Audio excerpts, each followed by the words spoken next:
In this lecture, we'll be discussing about Randall Collins, who is an American sociologist born in 1941. He is a non-Marxist conflict theorist. That means he was not inspired by Marx when he gave his conflict theory. Some of his important books are given here. You can take a look.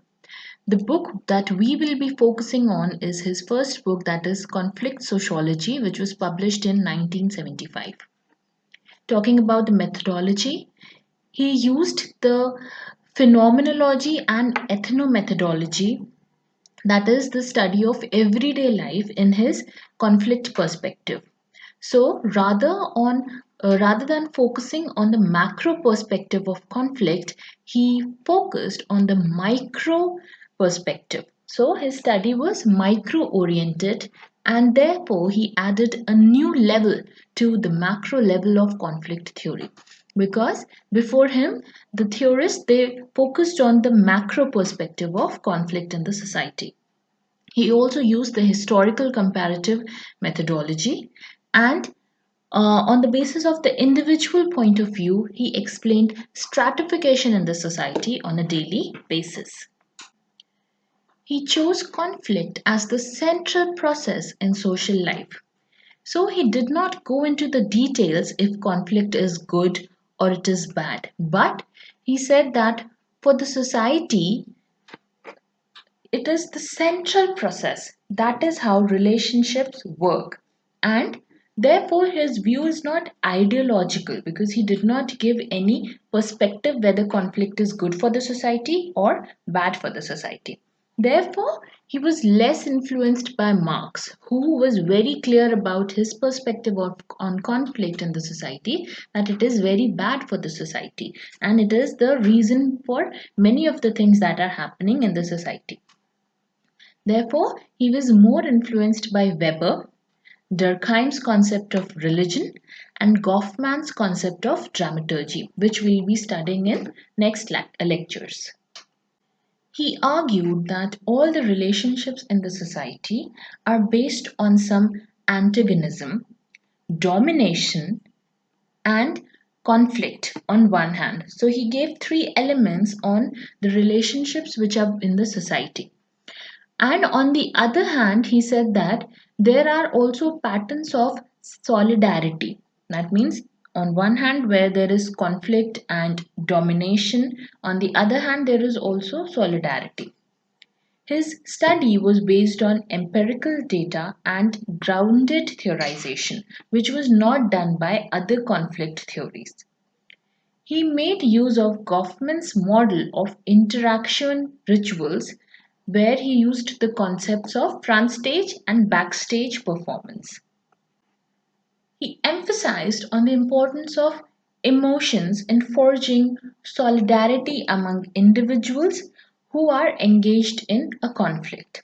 So, what he primarily did was he identified the micro process of struggle and management in real life situations. Because he used ethnomethodology and phenomenology, it was easy for him to understand this micro process in real day to day situations.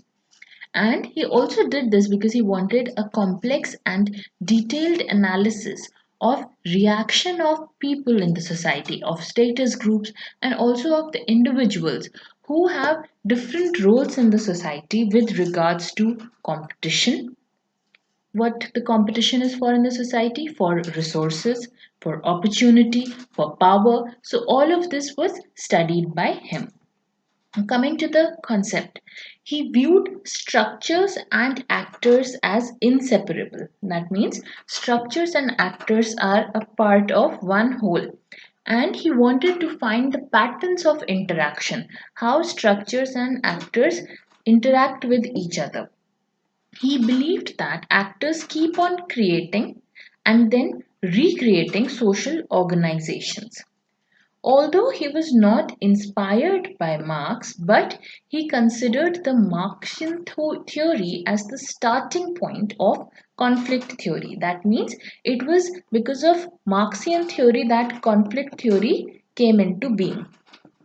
But he found a lot of problems which were based on the lines of structural functionalism, and we know that conflict theory is very much similar to structural functionalism on the basis of its structure. That is, there are a lot of ideologies. So therefore, he did not give any ideology and he kept away from it. His views on social stratification. Again, he gave the perspective of micro-sociological perspective of stratification. Important point here, he called Marxian theories as monocausal explanation of a multi-causal world. That means in a world where there are so many causes, Marx gave only one explanation to all of those causes, that is conflict, or he said that oppression of one group by the others. So he said that he gave only one explanation, which is not acceptable because there are many causes in the world. There are many problems, many causes, and one answer is not enough. He said that social stratification can be studied in everyday life of people.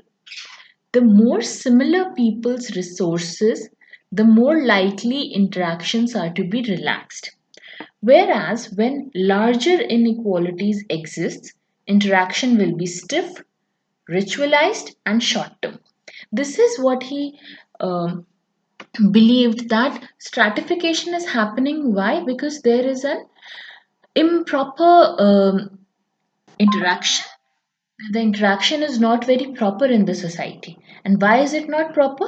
Because of the inequalities that exist between and among the people in the society, where the interaction will be very stiff and ritualized and short term when there is a bigger inequality. For example, the interaction between someone who's working as a domestic help in your house with someone in your family like your grandmother, the interaction will be very stiff and short term, because the new maid who has come, she does not know what kind of a nature your grandmother has, but she is going to judge the resources. Based on the resources, she is going to judge how the interaction should be.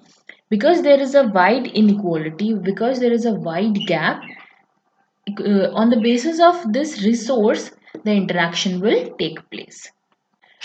On the same theme, he has talked about interaction rituals. We'll just discuss this in brief right now, and we'll be discussing this later in a new video, where face-to-face encounters take place. And he has given very much importance to rituals and called them as the basic building blocks of all the societies.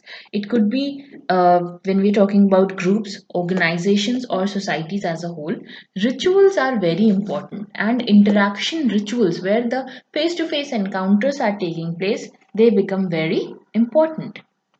Let us discuss some questions now. Randall Collins located conflict in the process of day-to-day life he was inspired by Foucault's concept of conflict, which is there in the processes of day-to-day life. When he talked about surveillance, when he talked about panopticon, he talked about how conflict is present in the day-to-day life of individuals in any society. So the answer will be option 4, Foucault.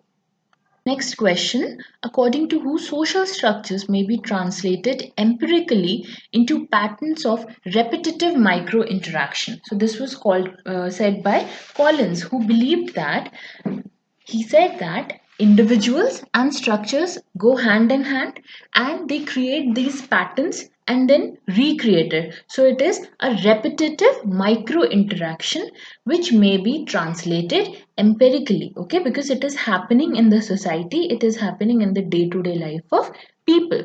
Therefore, the answer will be option number 3, Collins. So I hope you got this lecture. Thank you for watching.